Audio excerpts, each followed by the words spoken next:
Welcome, everyone. This is the Unitarian Universalist Church, and I'm Diane Lewis, and happy to have you here this morning. This is a special service. We will not be following our normal order of service. It is going to be my pleasure to introduce Moksha Sommer and Jamal Wade Hines from HuDost, an electric folk global groove ensemble to share about music as activism, the work of the nonprofit One, and how we here at this church can be involved. This service will include music and an opportunity to use our voices on behalf of those who are not being heard around the world. HuDost has a new album that reached number 4 in the Canadian National Folk Roots Blues chart for March 2022 and number 9 in the US folk radio charts for January 2022. Their last album received rave reviews and as an independent release reached number 24 in the Billboard sales charts for folk Americana, winning the Independent Music Award for Social Action Song. In 2020, they received 2 of the Best of Nashville awards. They have been fortunate to have incredible performance opportunities throughout the years and have toured internationally since 2006, collaborating with wild, astonishing, and respected artists, musicians, dancers, and activists. HuDost are committed activists for the One, a nonprofit organization working as the Kentucky Congressional District Representatives. If you're not familiar with One, it is a global movement campaigning to end extreme poverty and preventable disease by 2030, so that everyone, everywhere, can lead a life of dignity and opportunity. We believe the fight against poverty is not about charity, but about justice and equality. I'm going to turn this over to HuDost, but before I do, let's remember to quiet our digital devices so that we are totally present today with each other. Thank you very much, and let's welcome HuDost.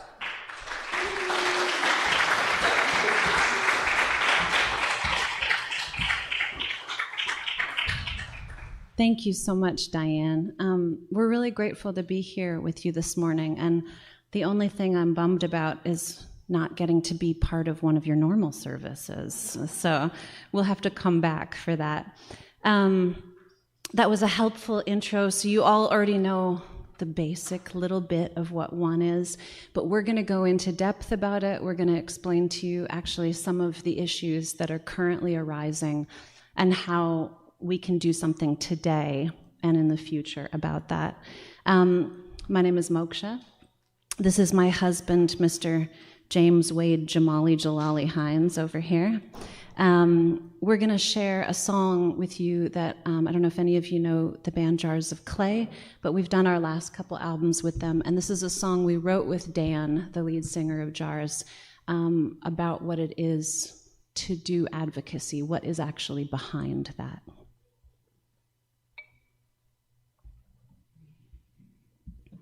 You all ready?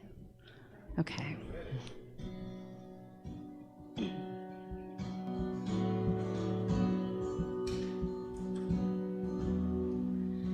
I had a dream, I shed the last tear in the world.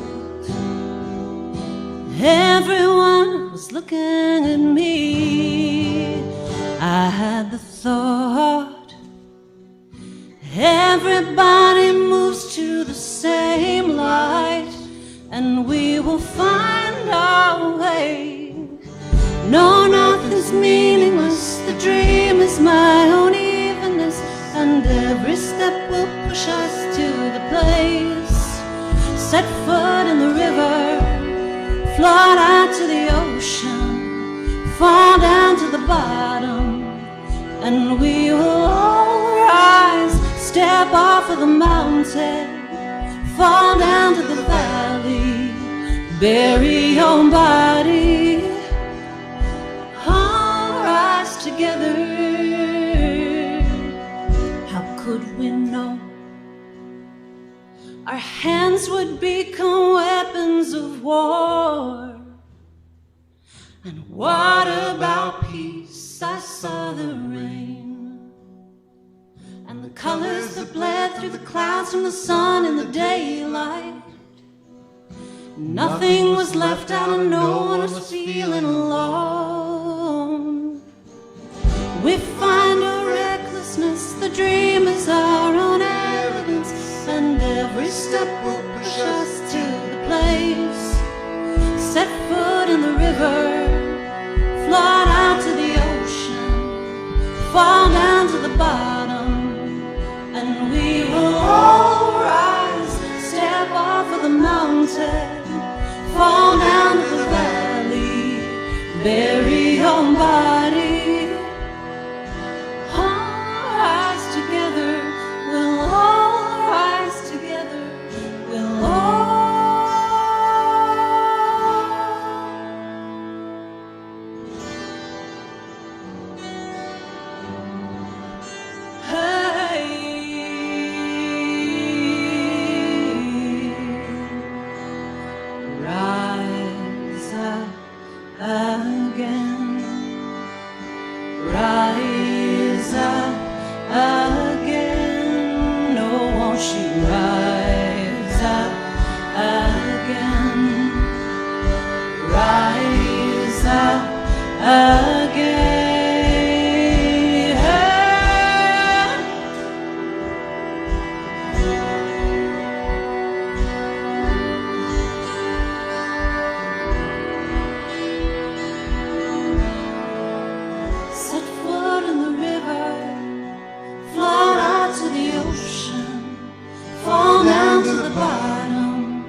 Thank you. So just to share for a moment, what inspired that song.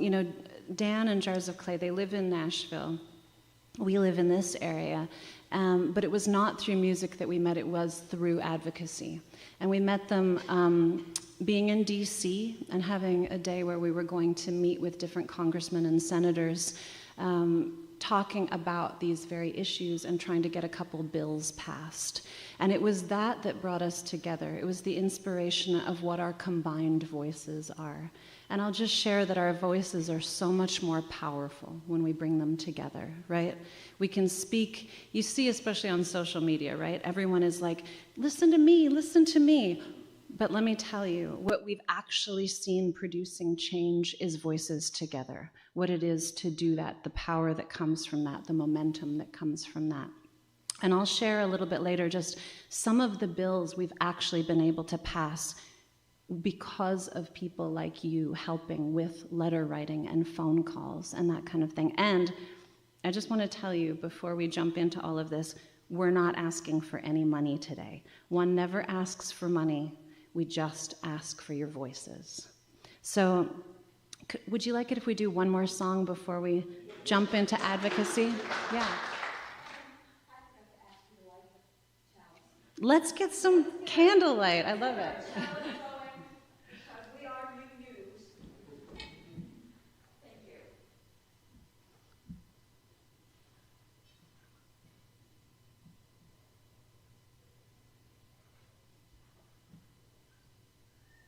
Beautiful. Thank you.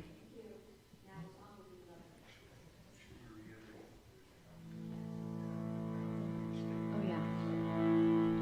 All right, so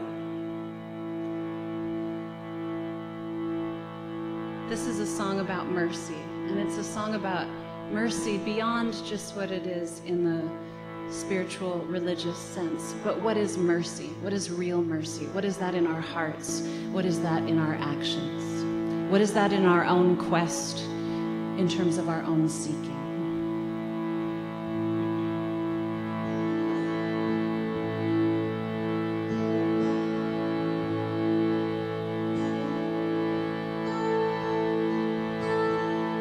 When I looked for you, empty and open,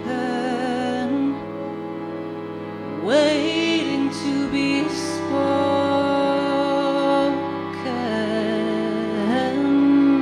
to,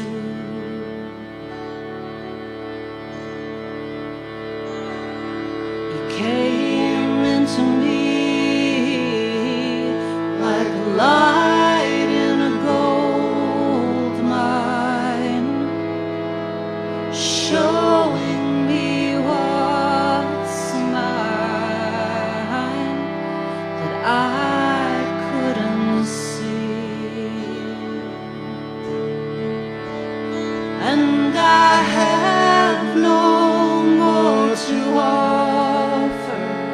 Drink the nectar of truth divine, as Moses my word, as Yusuf I shine, and Christ is my sign. In myself it is mercy I find, and I made you my salvation, my elation, so my freedom might find. And just like a pearl dropped in the sweet wine, I melted to nothing till my heart beats with thine. And I have no more to offer. Drink the nectar of truth divine, as Moses my word, as Yusuf I shine, and Christ is my sign. In myself it is mercy I find. When all was found in who you were, your language came to me, and through your words that remain still, the sight was shared with me. Mercy your eyes, mercy your eyes, mercy your eyes became mine.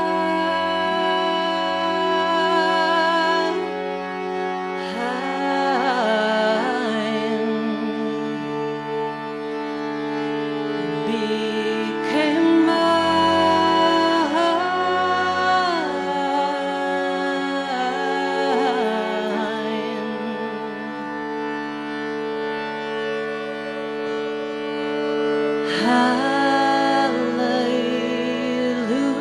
Hallelujah, hallelujah,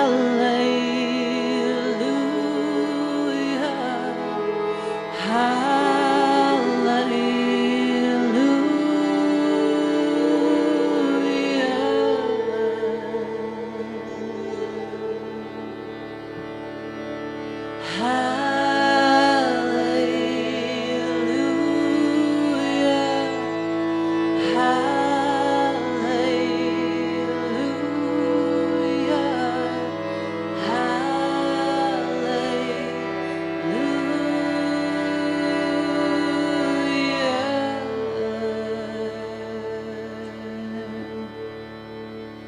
And I have no more to offer. Drink the nectar of truth divine. As Moses, my word, as Lucifer shine, and Christ is my sign. In myself it is mercy I find. In myself it is mercy I find. In myself it is mercy I find.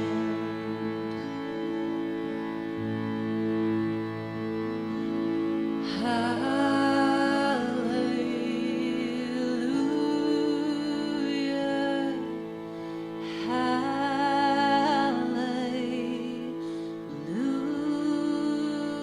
Hallelujah.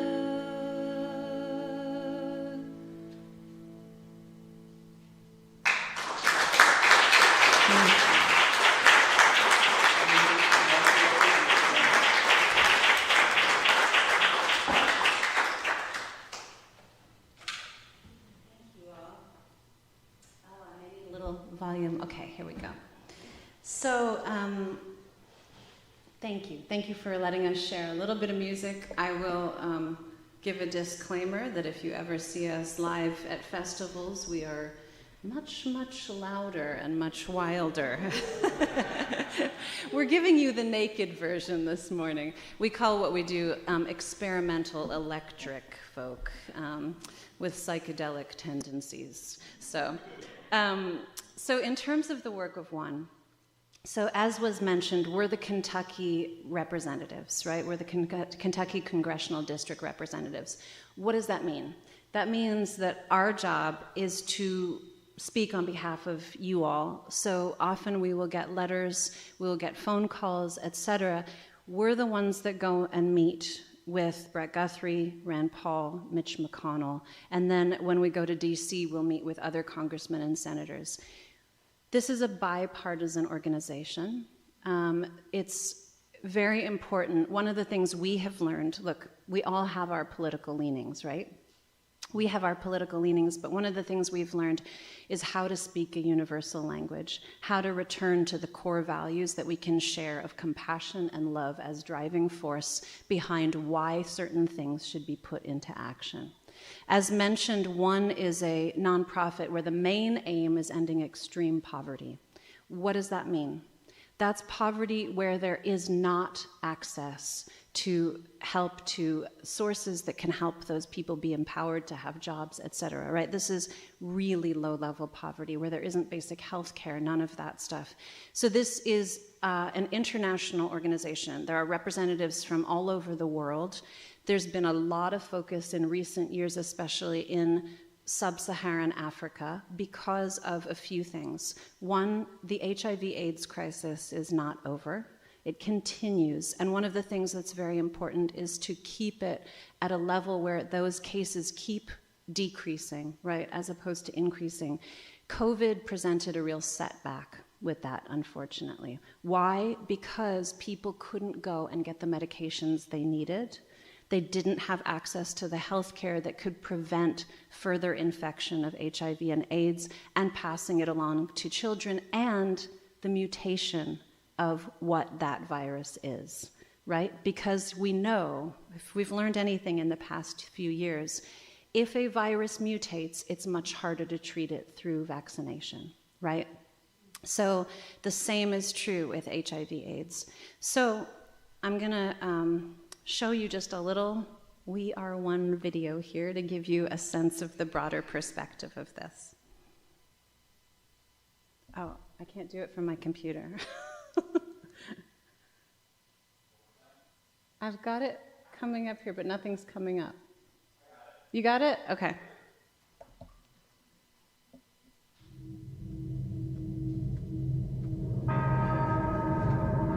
This isn't about charity. It's about justice. We don't use shovels to dig wells. Our voices are our tools. Speaking up. Demanding action. We come together as one. 7 million strong. Geeks and guitarists. Soccer moms and students. From LA to Lagos. Putting politics aside. I really do believe that we can make poverty history. To the One campaign, thank you for bringing us together. Saying whatever must be said, however we need to say it. You kidding me?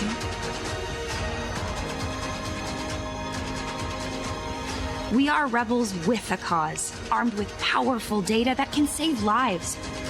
Mobilizing. Advocating. Persuading. If you empower a woman, you empower a whole continent. You empower a whole people. Because where you live shouldn't determine whether you live. Together, we've cut extreme poverty in half.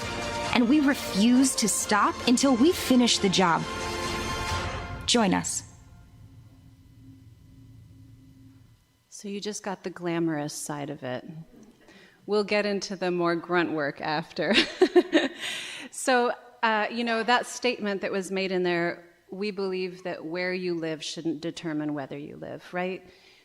We are really fortunate people, right? Even if we think we are in the worst situation possible, there are resources that are available to us, right? So this is one of those things we have to remember of, like, there are a lot of places where that doesn't exist. And the statement at the, it's not on the slide yet. Wow, I'm slow, you all. Sorry about this. Okay. This statement at the bottom here, because none of us are equal until all of us are equal, right? That's the work. That's the work of what advocacy and action actually is like, how can we do that where we create genuine equality? So in this work, first of all, does anybody have any questions about what I've said so far of what one is? Anybody? Okay, perfect. You're all extremely informed already, and I love it. Just to be clear too, the main aim is ending extreme poverty. That's a blanket for a lot of other issues. So I just want to share, in the past years, just to share our personal story, we moved to Kentucky about 9 years ago with our baby at the time, who's somewhere. He's now almost 10.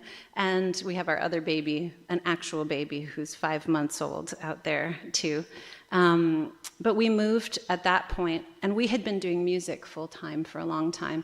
And we found ourselves feeling, how do I say it? We found ourselves feeling cynical and frustrated because we felt like, okay, there's so much that we want to see shifting, and we're not seeing it shifting. And we are huge. I mean, we both are deep in music and art and have been our whole lives. There's a lot of beauty that can change because of the power of art and music. But we felt like there was something that was missing for us. And we realized we didn't want to keep getting more and more cynical. We wanted to do something that changed our own experience. So we feel really lucky to have found this work. And that's when we started working with One, doing advocacy work. And it's changed how we are in the world. It's changed how we are with music, too. In terms of what music does for us, in terms of how we can engage with communities, too. So I just wanted to share that little thing. So over the years that we've been doing it, we have worked on several different issues. And this is, again, us with a huge team of other amazing people who are representatives from different states and countries. So there have been work that we did where there was a huge movement to bring sustainable electricity to sub-Saharan Africa. Why? Because, first of all, there were issues like not being able to provide education to people without access to electricity, not being able to do things like refrigerate vaccines or have basic health care for people, issues of extreme violence against women after twilight because of not having streets lit, properly lit so that things could be exposed, right? Various things. We were so amazed at what happened because we went to DC and did this work, and with all the representatives, we actually convinced all these congressmen and senators to vote in favor of supporting this bill. It went into effect, and since then, over these years, there's been more and more work done to actually put in place a whole sustainable electricity system in sub-Saharan Africa that's accomplishing this, right? Then we've done a whole movement around the sexism of poverty. What does that mean? It means that a lot of these economies think that if the main role of a woman should be to support the household, but we have seen again and again that if a young female is allowed to go through the full education system, she can actually be far more supportive and be much more empowered herself, much more less likelihood of being put into sex trafficking, much less likelihood of getting HIV, AIDS, etc., right? So there are these things, so there's been a lot of work around that, and since then we've seen huge improvements of what the education system is like. So this is just to give you a few examples. So here are some of one's issues. In here, there are various things, right? So one tackles the big causes of extreme poverty and preventable disease, particularly in Africa. We fight for gender equality, youth employment, quality education, access to health services, and much more. The issues that one works on are included in 17 global goals agreed by world leaders to end poverty and fight inequality by 2030. Okay. So, here's something we get a lot, right? Just to be clear too, we do this work, we also work locally. We work with a couple other nonprofit organizations that are doing work here in the US too. But here's one thing we get frequently is like, well, why do we bother doing it out there? And how can we spend so much of the US budget, government budget, on other places, right? So we get these. So one thing I will share, from a practical perspective, the more empowerment there is in places of extreme poverty, the less tendency of things like violence and terrorism that lead to wars. This is prevention from things that would engage US military and in the long run end up costing far more for the US economy. Okay, so there's a very practical argument around it. 2, do you all know what percentage of the US budget is spent on poverty-fighting foreign assistance programs? What's that? Correct. Did everybody hear that? About 0.1%. It's less than 1%, right? So when we say we're throwing all this money, everybody take a deep breath. It's not that much of our budget, right? And as I said, it has all these positive effects. The other thing, too, that we'll often hear is like, well, in years past, there have been efforts to, change things in these environments, in places of extreme poverty, and then there's corruption and it gets overthrown. It's true, but there's been a lot of learning from mistakes and taking different methods. And that's the only way that that can shift is through growth and through learning, right? So, here comes the main issue we're going to talk about with you all and that we want to do something with you about today. So, PEPFAR, anybody here like an expert in PEPFAR? No? Okay. So then what I'm going to do, So PEPFAR provides over 20 million people with life-saving HIV treatment and has saved 25 million lives over the last 2 decades.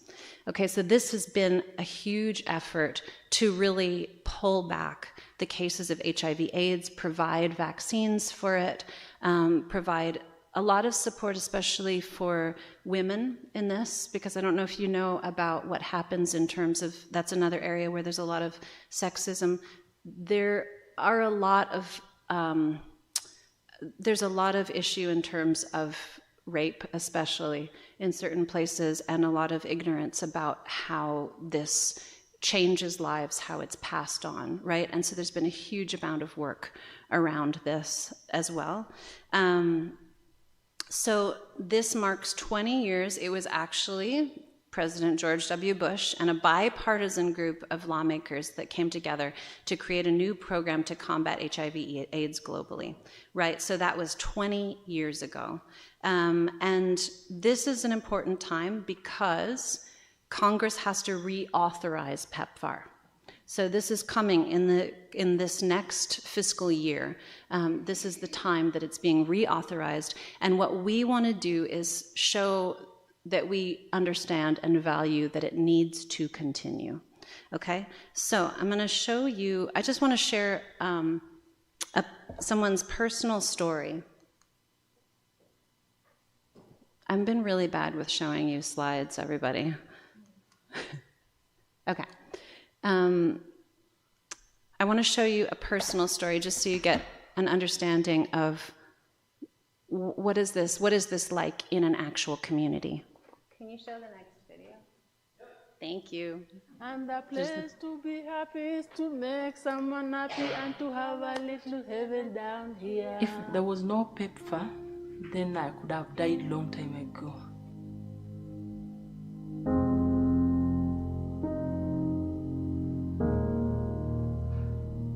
My father was a pastor, and I couldn't imagine that I could be infected with HIV.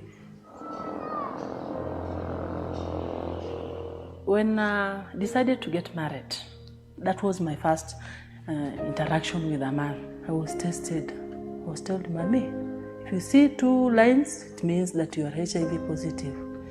So they took my blood, then I saw the 2 lines. I wished that this earth could open and enter inside. I was scared of telling somebody about it because I knew maybe I could have been chased from the home.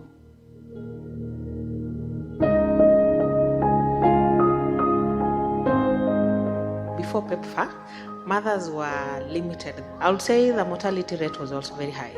But currently with PEPFAR, there is an improved quality of life, and mortality rate among the HIV-infected people is also reduced. Because of the information from PEPFAR, I've decided to come and start treatment. In the year 2005, I went to a counselor, then asked her, how can I get a baby and make sure that the baby is HIV negative? They measured my CD4, that was okay for getting pregnant. When I became pregnant, I went for the prevention from mother to child education. When I found out that my baby was negative at 1.5, I was so happy. So happy today, the time to be happy is now, and the place to be happy is I love here. cooking and singing with my mother.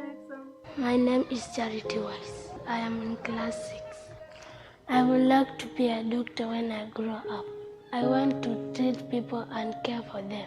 I thank PEPFAR very much for making my child negative, because without supporting me with the drugs and knowledge, my child could have been positive. The team felt that I qualified to go and teach others who are also HIV positive. This is my 10th year. Since I came to that facility, there is no positive baby we've ever had. Nelly has had the biggest impact on this community because of her personal story. She presents her child, who is Charity. I think the mothers feel motivated and they see a lot of sense of life even after being HIV infected.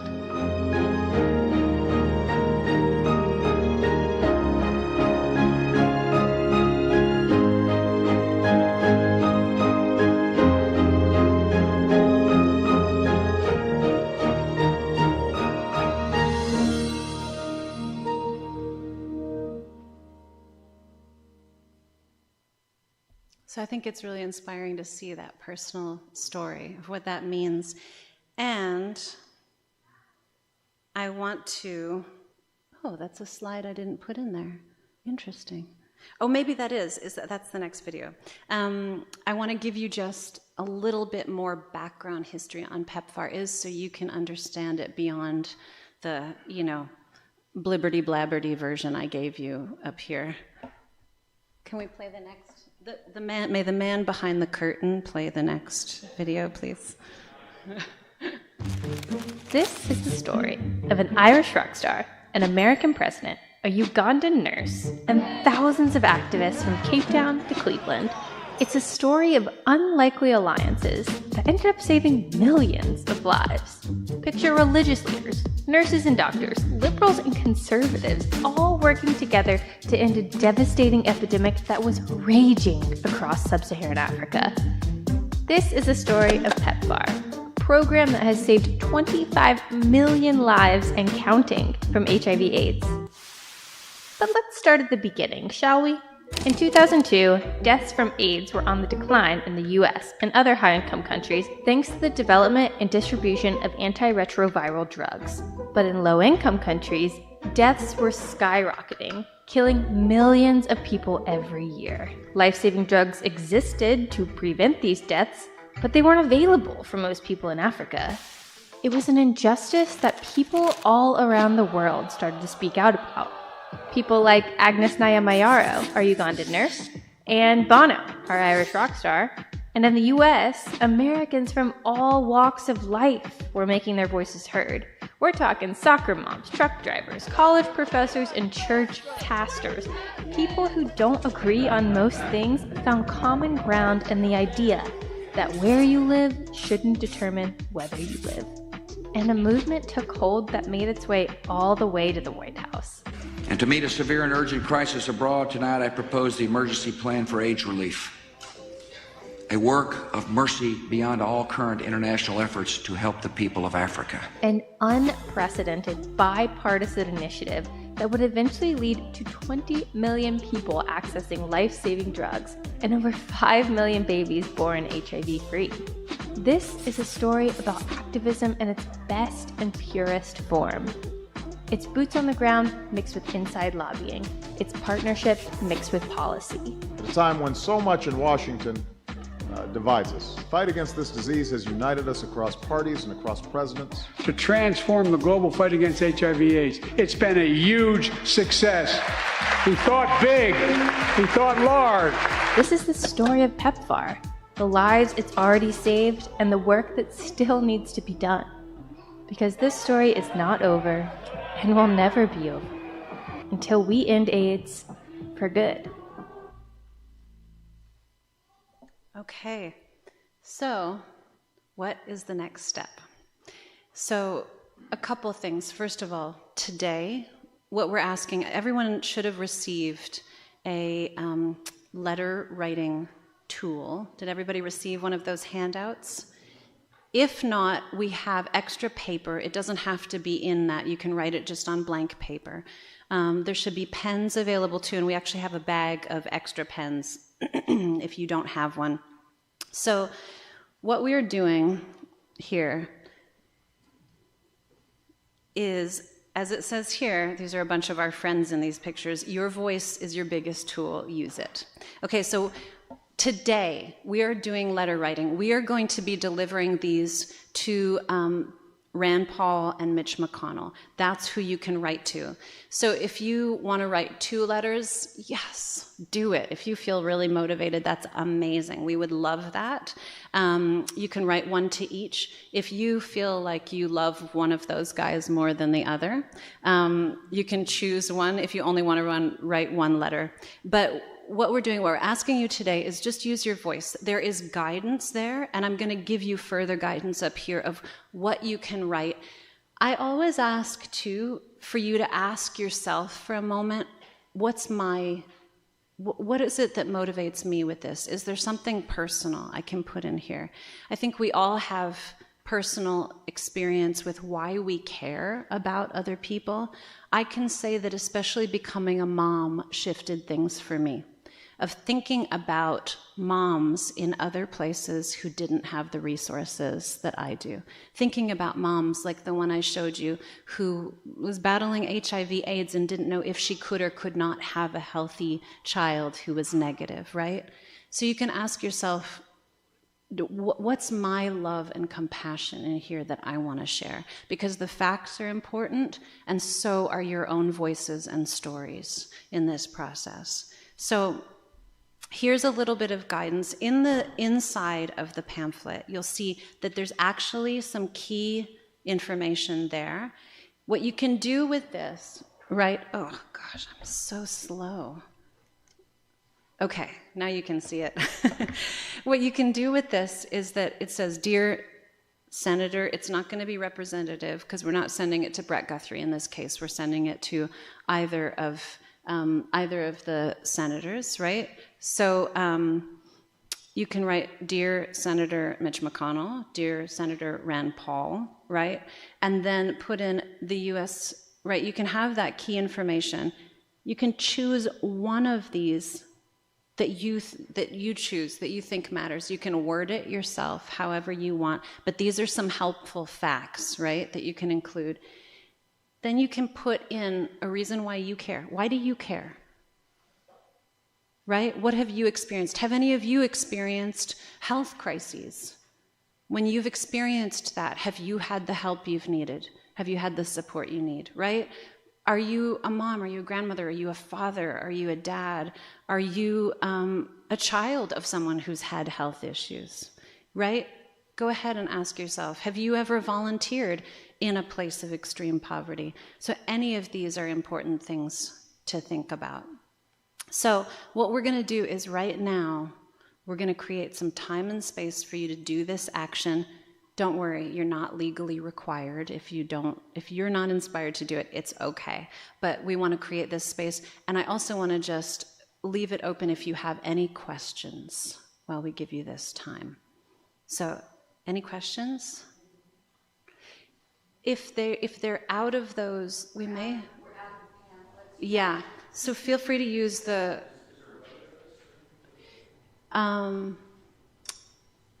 Maybe he can share with you and just show what's in there. But the only thing you need to include is also just what I have up here. Do you see? You'll need to also, if you can, please sign with your name and email address. It's in there. And your zip code. Those are important because, what's that? Yeah, and I'll just say too, like in terms of if you're like, oh, I'll do this later on my computer, there's something really powerful about handwritten letters. We were told one time by a senator who said, I take 100 handwritten letters more seriously than I do 10,000 emails. We will collect them today, yes. So, please, yes, and we're going to hand deliver them to their offices, okay? So these are going directly from you to us to the representatives. Any other questions? Yeah. Specific, but we just moved here, so we're not registered Kentucky voters yet. Will that affect what zip code we should put down, or? You have moved here though. Yeah. Just put this zip code. Don't worry about it. Yeah. Any other questions? Okay, I'm happy to answer any questions about one. I'm happy to answer any questions about my confusing wardrobe choices this morning. I can answer cooking questions if you're really bored with this segment. How did you get your organization tied into one of our organizations? Is that through one.org? Well, that maybe we can talk about that. Can you explain to me what you mean a little bit more by that? I'm the chair for the Warren County Party. Yeah. I'm just seeing how you guys can tie into a lot of this. I mean, you mentioned at the end, you said something about something being bipartisan. Yes. I want to make it tripartisan. Okay, awesome. I know, we should have polypartisan, right? Yeah. And it is polypartisan, really. I mean, we're just, because especially since we work in different countries too, not we, but one as an organization, right? In Canada, which is where I'm from, it functions in the parliamentary system, right? Which is a poly-party system. So it functions differently in different places, but it's however it can be best of service in the location that it is, yeah. So, and we could also talk after. We also work with the Poor People's Campaign, which is more locally based work too. Yeah. Any other questions? Okay, awesome. I want to share also that while you are doing your writing, the greeters are going to pass out collection plates. This is a really cool church, you all. So we're not asking money for one, so give all your money to the church. I'm just saying. As I want to share the offertory words that come from Reverend Victoria Weinstein as this happens. The purpose of the church is to encourage all who gather there to grow more generous in spirit and in action. This is the great end of all the world's faith traditions, to bring the human being closer to the divine by acts of creation and compassion.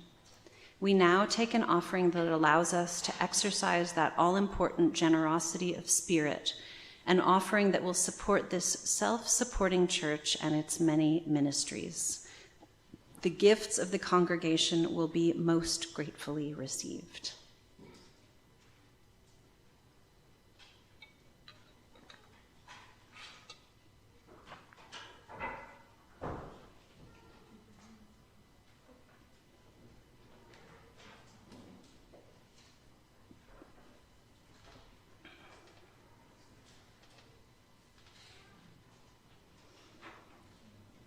So are there any other questions about the letter writing?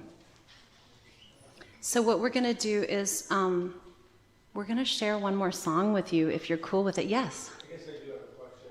Do you feel that this is at risk of not being extended? There's always risk. Honestly, this is just with the current political situation, there's always risk. We have to encourage and remind people, especially in the more Republican-based states, of why this is important to continue supporting it. So the Biden administration does support it, but we do have to make sure it's known, especially, I mean, Kentucky is an important place with that, right? Because this is a weird thing to say, and don't quote me outside of this room, but your voices matter more than some of the Democratic states, because it needs to be known here that there is concern for these things, right? And that people really genuinely care about this, and we have to sway our reps with that. So I just want to share that with you. They're a little bit trickier to sway. All right, any other questions? Actually, I will say that Mitch McConnell has actually listened to the letters that we have brought him consistently and has put into action. So has Brett Guthrie. Rand Paul needs more poking. All right, would you all like another song before we head out? Okay, so what we will do is go ahead, and if you haven't finished writing, no problem, you can take this time to do so. We're gonna play one more song for you, and then afterwards, you can bring us, we're gonna go out there. We actually have vinyl and CDs and t-shirts and all that stuff. We're gonna be out there, and you can bring us your letters, drop them off. We're happy to answer any questions that you have, and talk about music too. We can talk about music for the next 10 weeks. Actually, no, I take that back because we're going on tour, so sorry. We can't do that. And we're gonna have a birthday party this afternoon for our son, so, you know, we won't be able to stay here all day. I feel like there was something else I was going to share with you all, but we're really grateful. Thank you for being in this space with us. So come and bring those, and we'll hang out. One thing, today we're having our picnic potluck over in the fellowship hall. Everybody's invited, so please join us immediately after the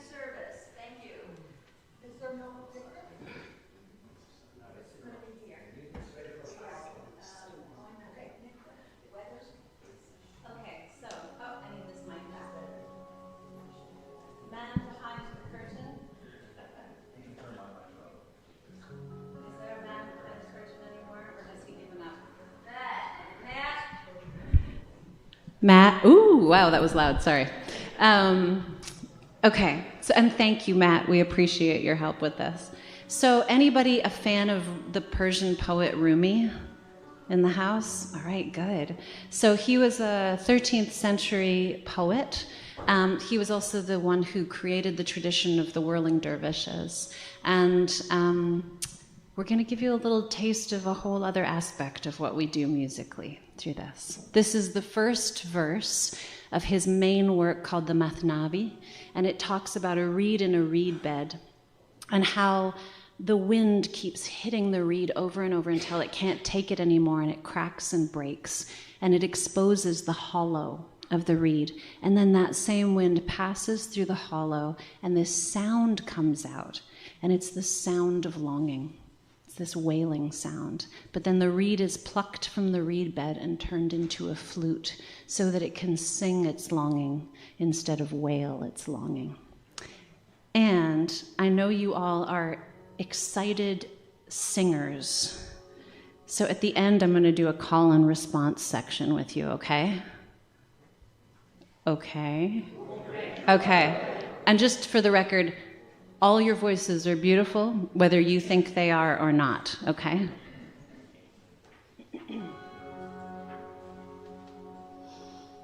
Bashnai chan hikayat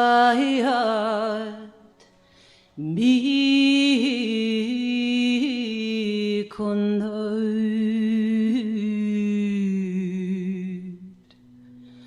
as judai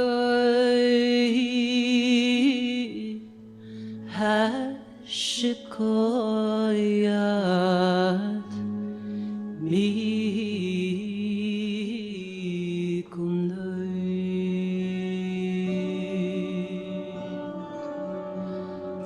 Bashnai chan hikayat mi kondoid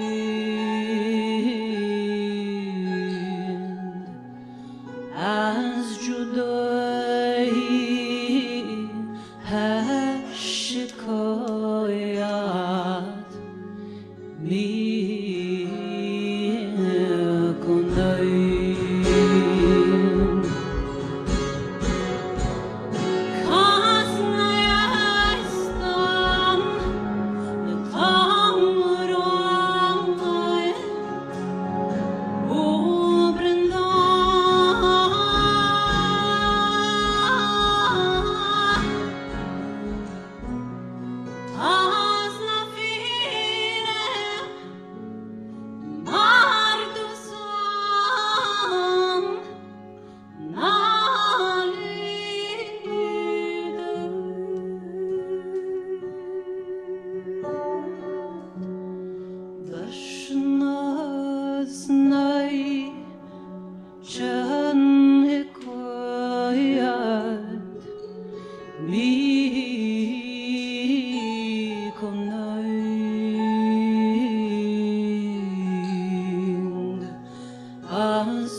Tabbing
as جدایی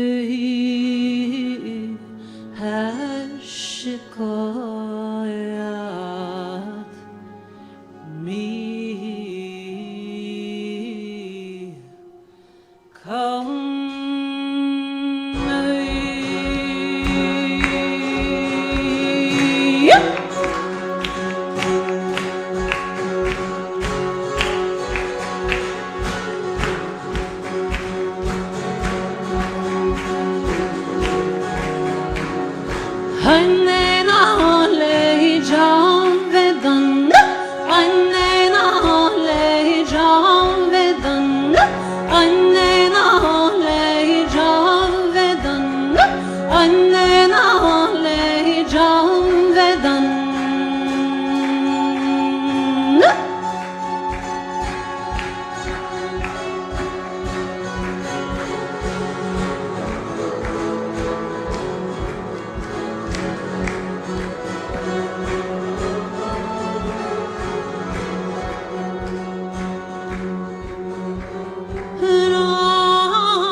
For joining us in this space today. We're really grateful to the work of this church too. So come talk to us out there, give us letters, ask any questions. There are no dumb ones. And again, we're really happy to meet you. We're HuDost. I'm Moksha. This is Jamal Wade. Thank you, everybody.